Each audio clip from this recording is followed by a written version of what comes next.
Monster Hunter World is a game that was really hard for me to get into initially. When Monster Hunter World first came out, I bought it on the PlayStation 4, and I was immediately frustrated with the game because I felt like the game was very clunky and slow, especially with the combat. So on my first playthrough, I didn't give it much of a chance, and I landed up returning my copy, getting my money back, and just forgetting about it. After seeing so many reviews, lots of people praising it, saying that it's a masterpiece, it's one of the greatest games ever made. And I was always thinking to myself, man, that's that same game that I really hated. Then I decided to give it another shot on PC.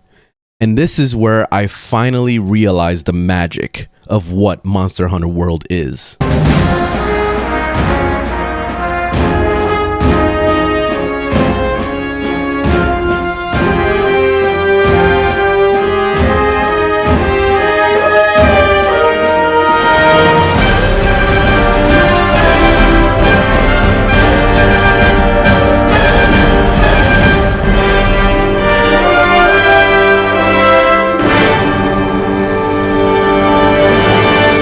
And it all ties down to weapon choice. Each weapon in the game is completely different from the next.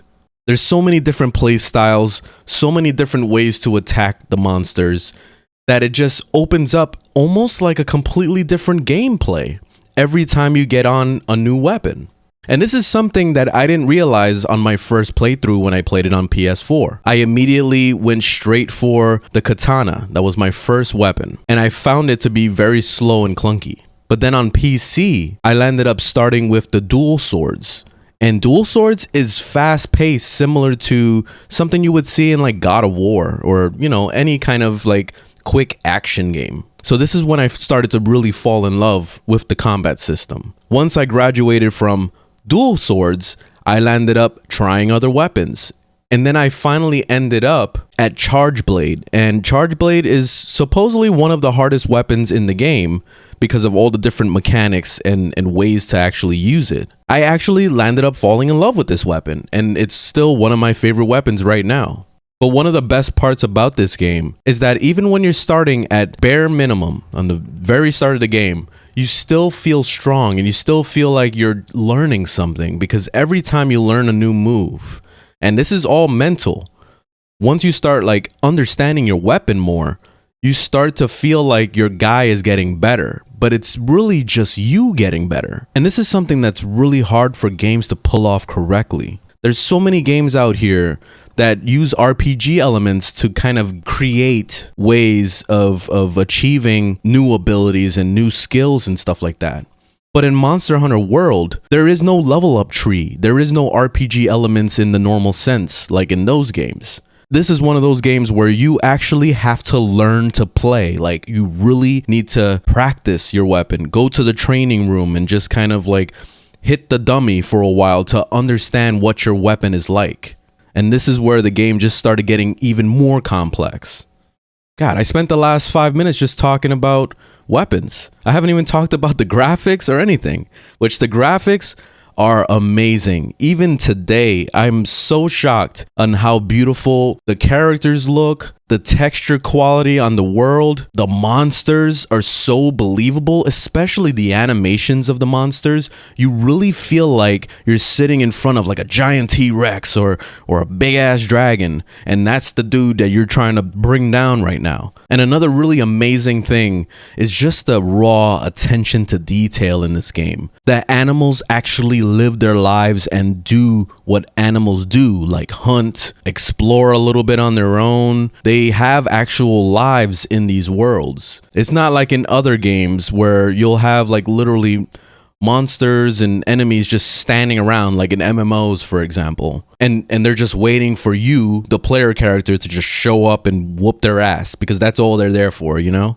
I also got to talk about those eating animations, like when they start cooking food for you. Like, the raw attention to detail with that alone is something that's so magical that it makes me feel hopeful for game development now. Like, it makes me feel like, man, maybe there is a future of developers actually making games passionately, making games that they actually truly love. And I can see the love just from the cooking scenes alone.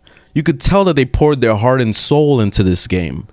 The variety of monsters, there's so many different types. Yeah, you'll be grinding certain ones because you're trying to maybe upgrade your gear, which gear alone, there's so many different options. There's so many different looks too. They don't just copy paste things all the time. And on top of that, playing on the PC version of this game is definitely the best way to go because of all the mod support.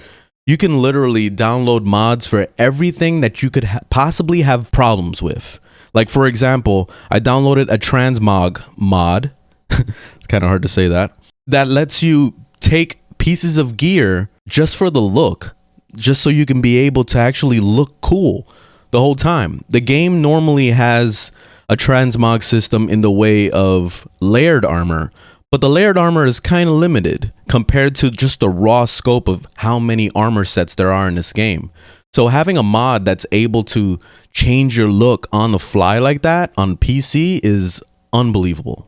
It almost reminds me of City of Heroes back in the day, because City of Heroes to this day is still one of the best customization games on earth. Like, I don't think any game is ever gonna beat that, because gaming nowadays is all focused on how much money can we make off the project.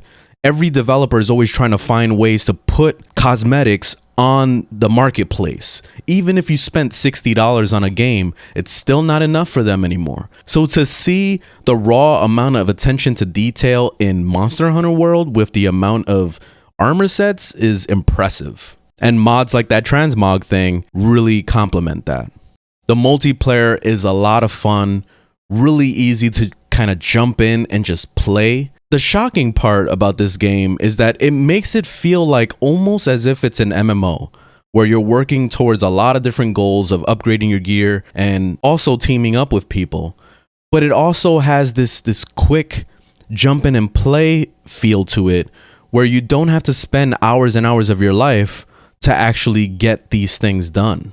So this game is also really fun for just quick playing and just jumping into a quick match with somebody that's throwing an SOS and needs help with a certain monster. You can jump in and go help them, or you can do an SOS yourself and let somebody jump and help you. There's plenty of people playing this game still. Even after Monster Hunter Rise came out, this game is still very popular, and it still has plenty of people willing to help you out. The world felt kind of linear to me, but at the same time, it felt open enough for you to actually want to explore it. And that's the shocking part, because every time I play open world games, I'm always thinking like, damn, there's an invisible wall there, I can't go over there, and it bugs me. But in Monster Hunter World, I never had that feeling. And it still is shocking to me that I feel this way. I can keep talking on and on about this game. This video would probably be an hour long if I really wanted to talk about every single aspect of this game. I truly love like all of it, man. This game is easily a 5 out of 5. This is a masterpiece.